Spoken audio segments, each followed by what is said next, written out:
Well, I just thought I'd make a quick video on my lunch break.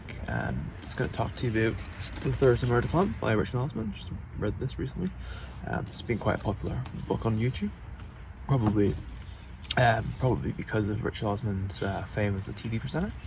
So it's got quite the hype, and people that are just fans of his probably read it, as well as your standard murder mystery fans.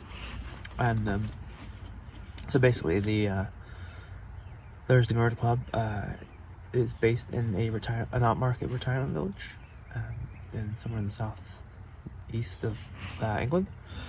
And it basically follows four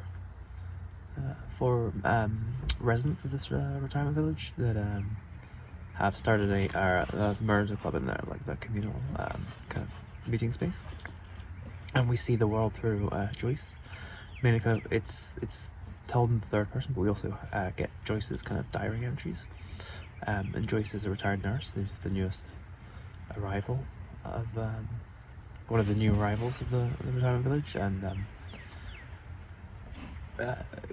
she's asked to join at the start of the novel by Elizabeth, who's this kind of like believed to be like alludes to some clandestine activities in her past, and is quite flamboyant as well, but like led to believe that she was some sort of spy.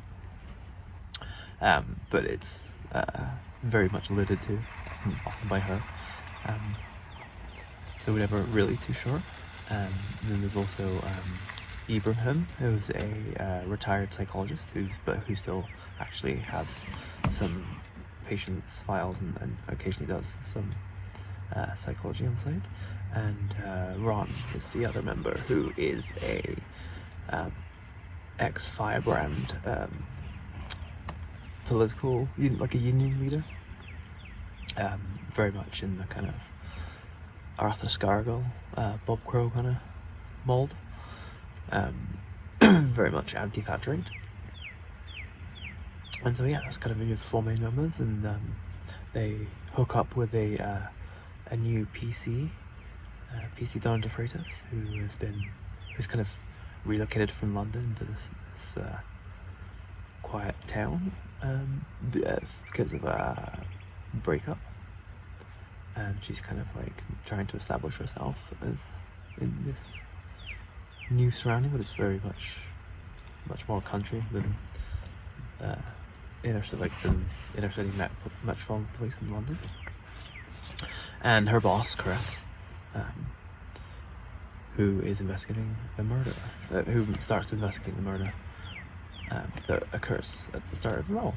A little bit into it, not quite at the start of the novel, but a little bit into it. We kind of get introduced to a few characters that are kind of the major players, and so what is interesting about it is it's not like the murder mystery is kind of like the least interesting part about it. It's much more about old age. I mean, firstly, it's funny. It's a bunch of one-liners strung together with a bit of plot, but it's mainly serves two functions: just the one-liner jokes, a lot of one-liner jokes, and just kind of a lot of funny moments, and also just it's kind of more of a book about growing old and dignity of growing old and kind of keeping your mind sharp, and yeah, having interest in how often society forgets old people, but you can still be very useful. And it does a really good job of showing how even when you're 70s and 80s, you can still kind of have the same kind of feelings and kind of mindset you did more when you were a teenager in your 20s, but you don't quite have the physical capability to back it up. So yeah, it's quite enjoyable. I felt it went on a bit long, just as a kind of crime mystery reader. It did feel a bit flabby, that there was a bunch of stuff that was going on that wasn't really furthering the murder mystery story, but that also lends to it being more about just kind of talking about growing old and all the problems that I have with growing old. But all in all, though, it was a solid first effort from Richard Osman, and I'm very much interested in reading the second book in the series. The humour is definitely very much up my alley, very kind of British, silly humour. But yeah, definitely if you like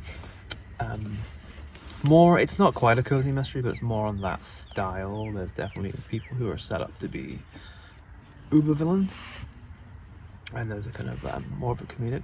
The crimes are a little bit they're not gory, but they're a little bit graphic in nature, I guess. Just how they're killed,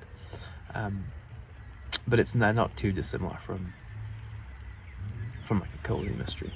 But it's it thankfully doesn't go down a lot of the kind of narrative structures, and it doesn't quite go down the full cozy mystery route. Kind of steers its own path a little bit in that regard.